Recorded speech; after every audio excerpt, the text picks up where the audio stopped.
बबलू एक गरीब लड़का था। वो शहर के एक होटल में वेटर की नौकरी करता था। बबलू दिमाग का बड़ा तेज था। अपनी मीठी बातों से ग्राहकों का मन मोह लेता था।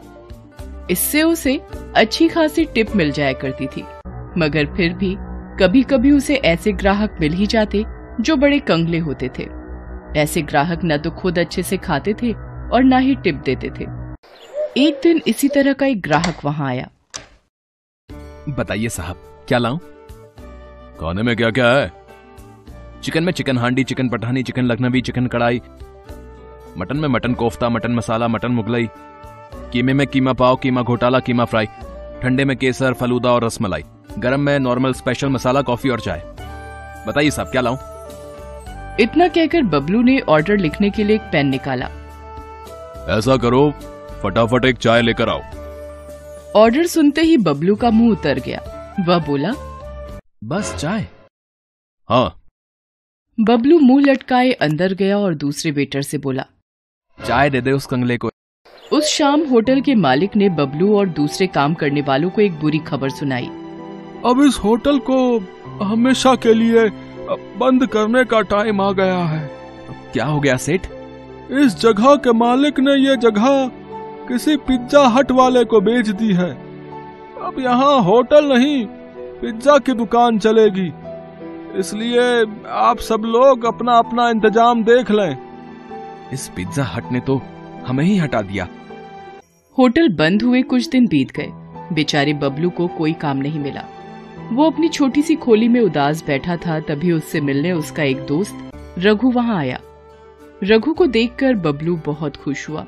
उसने उसके लिए गर्मा गर्म चाय और पकौड़े बनाए। वाह, क्या पकौड़े बनाए यार तूने। ये तो जैसे मुंह में घुले से जा रहे हैं। एक काम क्यों नहीं करता, तू चाय और पकौड़े का एक छोटा सा ढाबा खोल ले यार। आहा, अरे यार, मैं कैसे कर सकता हूं धंधा?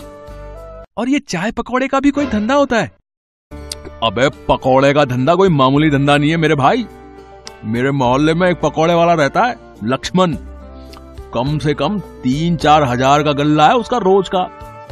अरे भाई, एक आदमी इसी तरह से चाय बेचकर देश का प्रधानमंत्री बन गया और तू इसे छोटा समझ रहा है? बात बबलू की समझ में आ गई। कुछ ही दिनों में इधर उधर से उधार लेकर उसने चाय और पकौड़े का एक छोटा सा ढाबा डाल दिया। उसके हाथों में जादू था। जो भी एक बार उसके पकौड़े खा लेता था, उसके मुंह में उसका स्वाद बस जाता था। फिर तो वो बार बार बबलू की दुकान पर पकौड़े खाने आता था। बबलू का स्वभाव भी बहुत विनम्र था। वह ग्राहकों से बड़ी प्यारी प्यारी बातें करता था।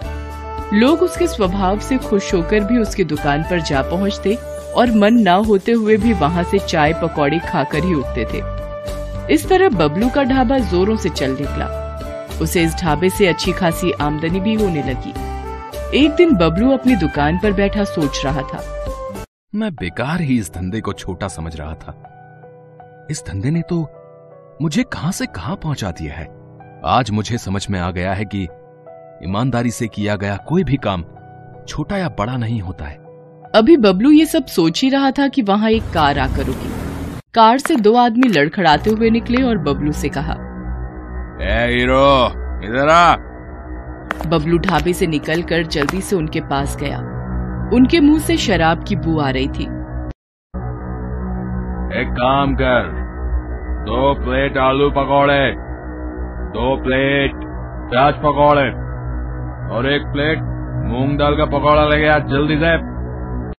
बबलू ने देखा कि दूसरे आदमी ने शराब की बोतल और 2 गिलास निकाले और कार की बोनट पर रख दिया। उनका इरादा वहीं शराब पीने का था। उनका इरादा समझकर बबलू बोला, साहब, पब्लिक प्लेस में शराब मत पीजिए। अबे जा, ज्ञान मत दे, ऑर्डर ला जल्दी से। बबलू जल्दी से ऑर्डर लेकर आया। उन दोनों आदमियों ने वहां शराब पी और पकौड़े भी खाए। फिर दोनों वहां से जाने लगे। तभी वहां बबलू आया और बोला, साहब, पैसे तो देते जाओ। मुझसे पैसे मांग रहा है? अबे जानता मैं कौन हूँ? आप कोई भी हो, मुझे मेरे पैसे दे दो। आपके टोटल 120 रुपया हुआ है। अबे वीरेंद्र भाटिया नाम है मेरा, इस पूरे इलाके का म्युनिसिपल कमिश्नर हूं मैं। अबे तेरा धंधा बंद करवा दूंगा, तो जानता नहीं मेरी पावर को। मैंने तो बस अपने पैसे मांगे थे साहब। बबलू की इस बात से वीरेंद्र भाटिया आग बबूला हो गया। उसने जमकर बबलू की दुकान में तोड़फोड़ की और वहां से चला गया। बेचारा बबलू अपने ढाबे की हालत देखकर रो पड़ा। वीरेंद्र भाटिया का गुस्सा इतने से शांत नहीं हुआ। अगले दिन बबलू को दुकान बंद करने का नोटिस मिल गया म्युनिसिपालिटी से। बबलू पर तो जैसे आसमान ही गिर पड़ा। दुकान के बंद होने से सिर्फ बबलू को ही नहीं, उन लोगों को भी परेशानी होने लगी जिन्हें बबलू के चाय और पकौड़ों की आदत लग चुकी थी। एक दिन बबलू अपनी खोली में उदास बैठा था, तभी वहां कुछ लोग आए। बबलू उन्हें पहचान गया। वो सब उसके रोज के ग्राहक थे। अरे बबलू भैया, अरे और कितने दिनों तक ऐसे ही बैठे रहोगे हैं? अगर अभी कुछ नहीं किया गया तो इस भाटिया की मनमानी बढ़ती ही जाएगी, बता रहे हैं। आज तुम्हारी दुकान बंद की है, कल हो सकता है पूरा बाजार बंद कर दे। तो मैं अब कर भी क्या सकता हूँ? तुम हमारे साथ उस भाटिया के ऑफिस में चलो, हम वहीं विरोध प्रदर्शन करेंगे। इस तरह बबलू उन सब लोगों के साथ चला। इतने लोगों के साथ होने से उसकी हिम्मत भी बढ़ गई थी। वो भाटिया के दफ्तर पहुंचा और अपनी दुकान खुलवाने की मांग की। भाटिया बाहर निकलता है और गुस्से में बबलू से कहता है, अच्छा, तो तू इन सब के साथ मुझे डराने आया है? तू जानता नहीं कि तू किससे पंगा ले रहा है। मैं तो जानता हूं, मगर शायद आप नहीं जानते कि आप किन लोगों से पंगा ले रहे हैं। ये गुप्ता जी हैं, हमारे एरिया के इंस्पेक्टर।